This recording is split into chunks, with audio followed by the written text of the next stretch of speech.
오늘부터 느헤미야서를 묵상하게 됩니다. 학개서가 3일에 걸쳐서 아주 짧게 끝이 났는데 계속 이어지는 그런 동일한 영적 시각을 가지고 함께 살펴봤으면 좋겠습니다.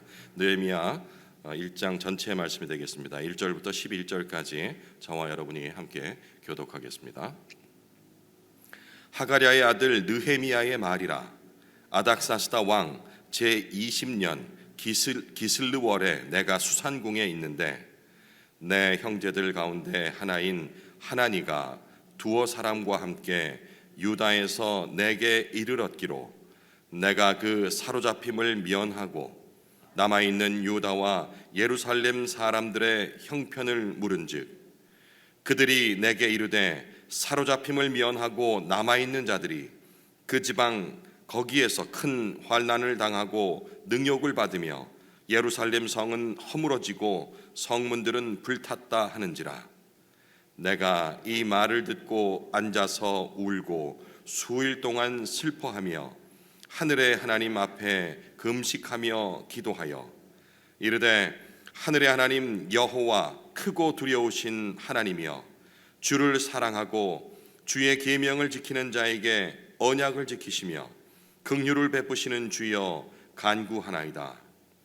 이제 종이 주의 종들인 이스라엘 자손을 위하여 주야로 기도하오며 우리 이스라엘 자손이 주께 범죄한 죄들을 자복하오니 주는 귀를 기울이시며 눈을 여시사 종의 기도를 들으시옵소서.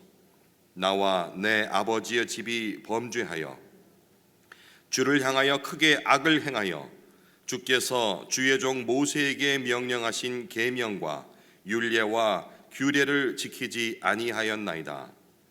옛적에 주께서 주의 종 모세에게 명령하여 이르시되 만일 너희가 범죄하면 내가 너희를 여러 나라 가운데에 흩을 것이요 만일 내게로 돌아와 내 계명을 지켜 행하면 너희 쫓긴 자가 하늘 끝에 있을지라도 내가 거기서부터 그들을 모아 내 이름을 두려고 택한 곳에 돌아오게 하리라 하신 말씀을 이제 청하건대 기억하옵소서.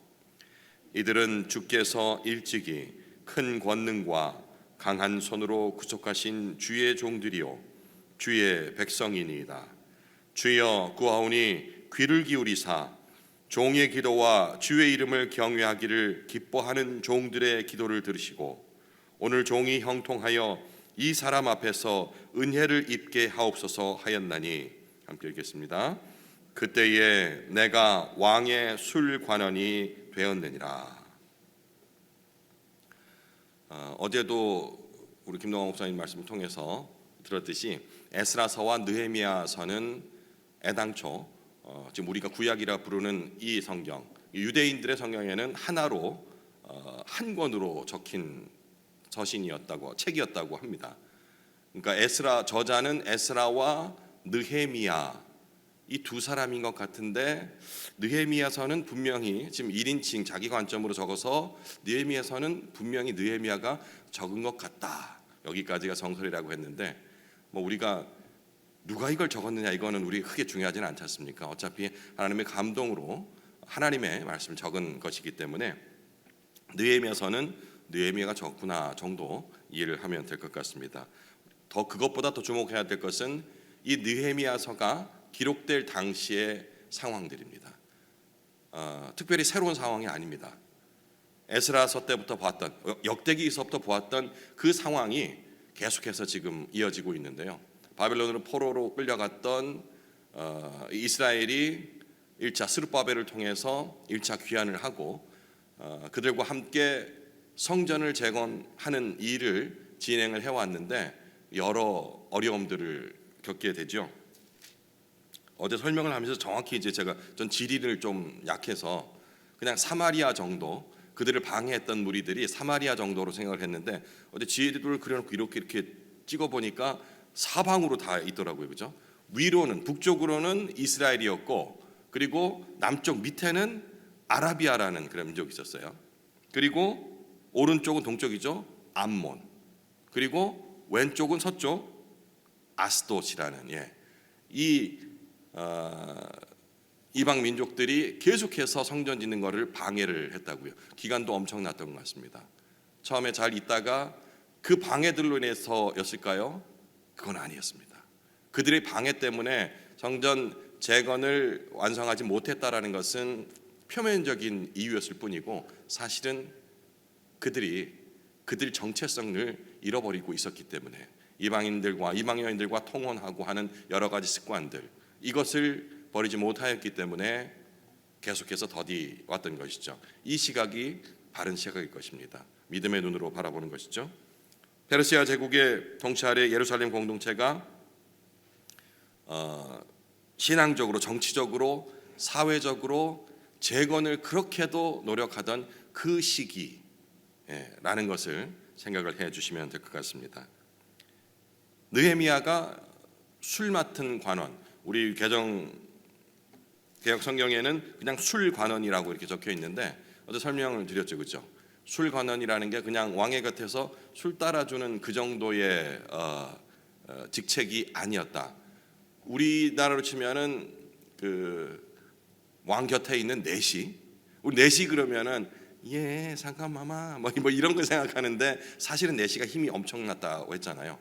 근데 가만 생각해 보면 그럴 것도 그런 게, 왕정 정치에서는 끊임없는 암살 시도라든지 이런 외부적인 위협이 있었기 때문에 왕 근처에 올 수 있는 사람은 정말로 신임할 수 있는 사람들이었는데, 이제 술 따르는 관원이라 한다면, 술 맡은 관원이라 한다면 곁에서, 그러니까 술이라니까 우리 그런 술이 아니고 이제 음료입니다, 그죠? 이거를 따라주는 모든 것을 관리하는 사람이라면 그 사람이 마음을 어떻게 먹냐에 따라서 왕의 신변이 위협을 받을 수도 있는 거잖아요. 그러니까 정말 믿을 수 있는 사람만 이렇게 쓰게 되는 그런 배경을 생각하면 되겠습니다. 왕의 식탁에 늘 함께 있었고 매일 왕과 대면하면서 어떤 때는 사적인 대화까지도 가능한 그런 몇 안 되는 신하 중에 하나, 그가 바로 느헤미야였다라고 생각을 하시면 될 것 같아요. 창세기 40장에 요셉 얘기가 나올 적에도 여기도 나오잖아요. 저는 창세기 읽을 적에는 진짜로 이 술 맡은 관원, 빵 굽는 관원 뭐 여기를 그냥 그렇게 기능적으로 술 따르고 그리고 뭐 빵 굽고 이 정도 이렇게 생각을 했었는데, 이 느헤미야서를 읽으면서 아 그래, 술 맡은 관원이라는 것이 우리가 생각했던 그 정도의 위치가 아니라 정말 중요한 위치구나라는 생각이 들더라고요. 왕의 마음에 가장 가까이 서 있는 일종의 고위공직, 어제 그 김동환 목사님은 장관급이라고까지 말씀하시던데, 하나님의 역사를 움직이기 위해 사용될 수 있는 아주 전략적인 위치라는 것이 딱 맞아 떨어지는 것 같아요. 에스라가 이 말씀과 그러니까 예배 공동체 개혁을 주도를 했다 한다면, 오늘부터 살펴볼 이 느헤미야는 도시 재건, 또 성벽 재건, 정치적 개혁이라는 그런 공적인 영역에서 하나님의 백성들을 다시금 세워가고 있는 그 백성의 삶을 구현한 지도자라고 볼 수 있습니다.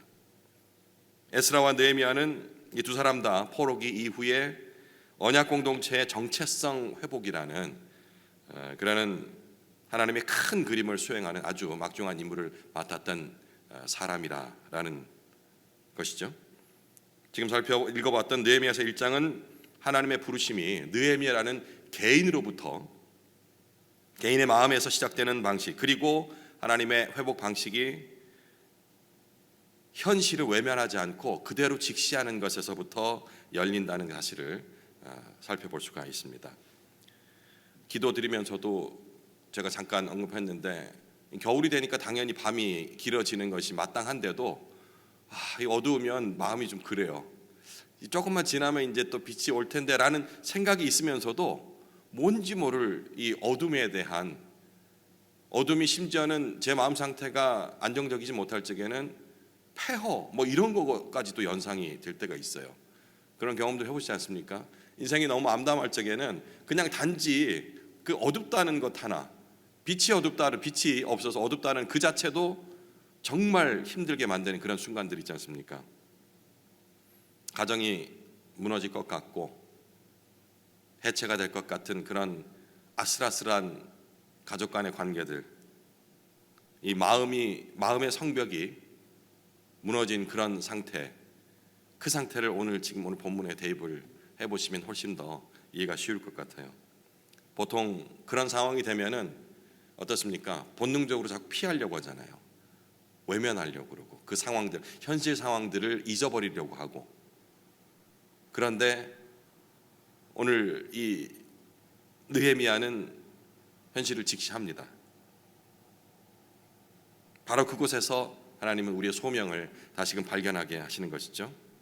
지금 느헤미야는 수산궁이라는 왕이 있는 그 궁에서 아주 편안한 삶을 현재 누리고 있는 상태였어요. 물론 그 전에 우리 이스라엘 1차 포로들이 귀환을 했음에도 불구하고 그는 안락하게 이 페르시아 이 바사 왕국에서 편하게 지내고 있는 상태입니다. 근데 어느 날 그의 형제, 이전에는 제가 눈에도 들어오지 않던 2절에 있는 내 형제들 가운데 하나인 하나니가 두어 사람과 함께 유다에서 내게 이를 얻기로, 이 하나니를 통해서 지금 이 민족의 어려운 상태, 이미 갔지만 수십 년이 지난 상태로 성전이 완공되지 못하고 있다. 그리고 그들이 어떻게 피폐한 삶을 살고 있는지에 대한 얘기를 들어요. 이 하나니라는 인물, 여러분도 주목하지 못했지 않습니까? 저는 진짜 이번에 읽으면서 처음 봤던 인물이거든요. 사실은 먼저 읽었을 적에 하나님은 그렇게 눈에 들어오지 않았는데 어제 이제 그 성경 산책을 하면서 그래, 이런 인물 또 있었구나. 그리고 그게 나가 될 수 있다라는 생각까지도 이르렀습니다. 어쨌든 이 예루살렘에 무너진 성벽 이야기를 하나님을 통해서 전해드리면서 느헤미야가 그 소식을 외면하지 않고 직시를 하게 됩니다. 그 순간에 그의 마음속에 하나님 나라의 그 새로운 역사가 시작되기 시작하는 것이죠. 느헤미야는 형제 하나니의 소식 앞에서 슬픔을 숨기지 않았습니다. 에스라도 마찬가지였죠. 기가 막혀 주저앉았다라는 표현과 같은 느낌으로 옵니다.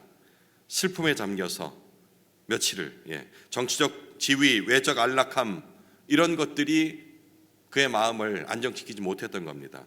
울었고 금식했고 기도했죠. 4절, 내가 이 말을 듣고 앉아서 울고 수일 동안 슬퍼하며 하늘의 하나님 앞에 금식하며 기도하여.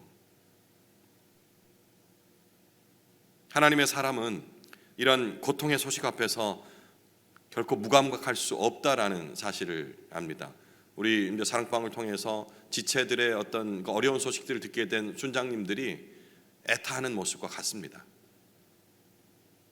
목자의 심정으로 그 모든 그 소식들을 남의 일같이 받아들이지 않지 않습니까? 이겁니다. 어제 말씀이 전 저에게는 참 유익했었는데, 그러잖아요. 교회 이렇게 공동체에 와서 참 우리 교회는 뭐가 참 안 되는 것 같아. 그래서 자기가 그걸 깨달았기 때문에 이런 거는 이렇게 바꿔야 합니다. 뭐 이렇게 지적을 하는데 참 안 바뀐다고, 그죠? 그럼 그 누가 바꿔야 된다고 어제 얘기했습니까? 깨달은 사람이 해야 되는 거예요. 내가 이걸 봤는데 교회 이런 것들이 수정이 됐으면 좋겠어, 이러면 더 좋을 것 같아라고 깨달아서 기쁜 마음에 여러 사람에게 권면하고 심지어는 목사님께도 건의를 하고 했는데 변경이 안 된다. 그러면 여기는 가능성 없네, 이렇게 결론 내린 게 아니고 이게 지금 나에게 주시는 하나님의, 나를 통해서 이걸 바꾸기를 원하시는구나 라고 깨달아야 한다고. 느헤미야가 그랬던 거예요. 그죠? 정말 내 민족이 그렇게 고통당하고 있다고, 참 아프네. 그러면 좀 기부를 좀 할까? 요즘식으로 얘기한다면 이렇게가 아니고 자기가 직접 그 일에 나서야겠다라고 깨닫게 되는 겁니다. 그리고 기도를 하죠. 그런데 단순한 그런 한탄의 기도가 아니라는 것, 에스라의 기도도 역시 그런 관점으로 보면 안 된다라고 말씀드렸듯이 그의 기도는 하나님의 성품을 부르고 또 약속을 붙드는, 어찌 보면 냉정하게 보면 굉장히 신학적인 그런 기도예요. 5절, 이르되 하늘의 하나님 여호와 크고 두려우신 하나님이여. 하나님의 그 속성을 정확히 인식하고 부르는 겁니다. 그냥 사랑의 하나님 이런 개념이 아니고, 크고 두려우신 하나님이여 주를 사랑하고 주의 계명을 지키는 자에게 언약을 지키시며, 이게 자기의 믿음의 고백이에요. 하나님께서 언약을 지키신다는 것.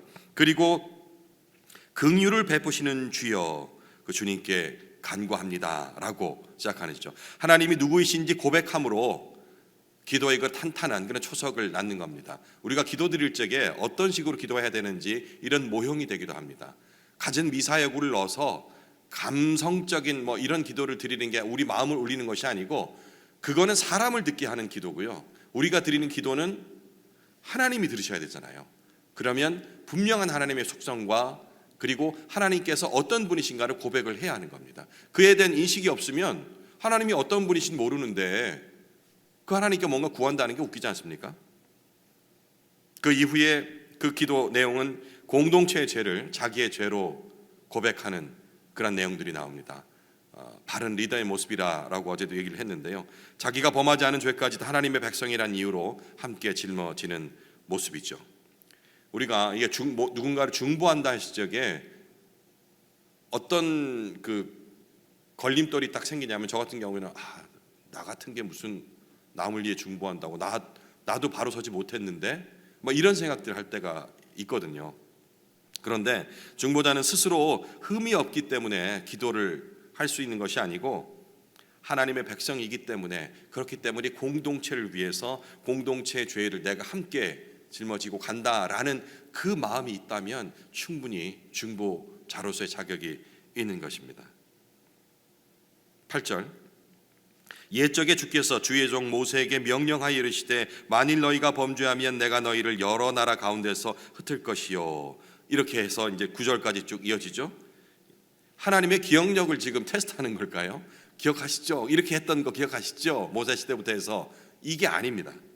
주님께서 이 약속을 그 생생하게 기억하고 있는, 느헤미야가 기억하고 있는 그 조상의 역사들, 그 역사가 바로 하나님께서 기억하고 계신 언약의 역사라는 것을 자기가 믿고 있다라는 것을 다짐하는 그런 내용이 되는 겁니다. 그 약속을 바라볼 때에 약속하셨던 그 믿음대로 이 폐허가 더 이상 두려움의 대상이 아니라 하나님이 다시 세우실 그 터전으로 보는 그 믿음의 눈을 열게 되는 그런 고백이라는 것입니다.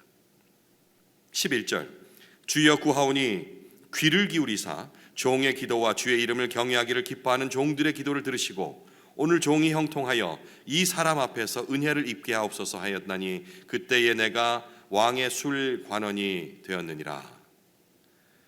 느헤미야의 그 민족을 위한 기도는 왕의 술 맡은 관원이라는 응답으로 이어집니다. 이 술 맡은 관원이라는 것은 앞서 말씀드렸다시피 왕과의 대면이 가능한 위치로 하나님께서 이동을 하셨다라는 의미가 되겠습니다. 지금 방금 말씀드린 게 제가 원래 준비했던 원고예요. 저는 어떻게 파악을 했냐니까 11절, 그때에 내가 왕의 술 관원이 되었느니라. 이걸 이제 그가 이렇게 기도하고 그러고 난 이후에 하나님께서 느헤미야를 이런 일이 그 기도를 들어줄 수 있는 자리로 세워주셨구나라고 이해를 했어요. 여기 이제 완료형으로 되어 있으니까 지금 현재 진행형처럼 그때에 내가 왕의 술 관원이 되었느니라, 기도를 마친 후에 이렇게 이해를 했는데, 어제 그 순장반 모임을 갔는데 제가 이렇게 얘기를 했거든요. 그러더니 조심스럽게 어떤 분이 이게 전사님, 이게 그렇게 하고 바로 됐다는 게 아니고 원래부터 되어 있었다는 얘기 같은데요. 벌써 이 얘기를 들을 적에 느헤미야는 술 관원인 상태였던 것 같은데, 그래서 그랬기 때문에 수산궁에 살고 있었고 막 말씀하시더라고요. 그래 듣고 보니 그 여러분이 말씀하시는데 설득이 되는 거예요. 근데 이 시제가 안 맞지라고 싶어서 나중에 집에 다시 와 저녁 때 밤에 찾아봤어요. 이럴 적에 이제 히브리 원문 보는 게 제일 확실해요. 이런 여러 번역본보다 이렇게 적혀 있는 거예요. 발음이 정확하지 않을 수는 있습니다. 읽을 수는 있는데 그냥 들어요. 비아니 하이티 마슈케 람멜렉 이렇게 적혀 있는데 이게 무슨 뜻이냐니까, 바니라고 적혀 있는 이 그 히브리어는 나는 이런 뜻이에요. 그리고 그 뒤에 이제 하이티, 이제 거꾸로 적혀 있는데 하이티는 나는 무엇이었다. 이게 중요한 거예요. 여기는 되었느니라라고 적혀서 제가 그 다음에 이렇게 된 모양이다 했는데 이게 아니고 이미 이제 그 히브리어는 시제라는 게 있는데 과거 완료형 이미였다는 거예요. 여기 하이티라는 단어가. 그러니까 그 저한테 말씀하셨던 그 장로님의 지적이 맞았던 거예요. 이미 이 사람은 술 맡은 관원이었어요. 그 위치에 있어 편안하게 잘 살고 있었는데 그의 형제 하난이라는 사람을 통해서 전해 들은 동포의 소식을 듣고서 그때 각성을 하는 겁니다. 깨닫게 되는 것이고, 그리고 술 관원 이 자리가 바로 이런 일을 하라고 주께서 미리 나에게 허락하신 자리구나라는 것을 깨닫게 되는 거죠. 하나님 나라의 회복은 이렇듯 기도하는 영혼, 느헤미야의 이런 탄식과 그리고 깨달았을 때, 각성했을 때 하나님께서 이런 걸 해야 되지 않겠어? 이거를 여러 사람에게 막 전파하면서 우리 교회가 이걸 해야 돼, 이걸 해야 되고 아니고 먼저 받은 내가 행동으로 옮기는 이 두 가지가 합쳐졌을 때 그때 시작이 되는 겁니다. 우리에게 적용해 본다면 열심히 기도했는데 기도만 하고 끝나는 것, 이렇게 해서는 하나님의 역사가 일어날 수 없다라는 것. 행동만 하고 혹은 기도만 하는 이런 두 가지를 따로 적용해서는 안 된다는 겁니다. 이 두 가지가 하나님 부르심 안에서 결합될 적에 비로소 하나님께서 역사하기 시작한다는 사실. 느헤미야는 무너진 성벽을 바라보면서 그냥 절망만 하고 있지는 않았습니다. 그곳에서 바로 하나님의 미래, 하나님께서 바라보시는 원하신 미래를 바라봤다는 것이죠. 과거를 보면서 모세에게 약속했던 그 약속의 말씀을 떠올리면서 미래를 보는 겁니다. 하나님 우리의 폐허를 그냥 두고 보지 않는다는 것, 우리가 어둠 속에 있다라고 자책하며 이 어둠이 언제 끝날까라고 흐느낄 때 그 기도를 외면하지 않으신다는 사실을 기억해야 할 것입니다. 무너진 성벽은 끝이 아니라 오늘 들었던 찬송처럼 하늘나라의 새벽이 되는 시작이라는 관점을 가졌으면 좋겠습니다. 개인적으로 묵상 이어가시겠습니다.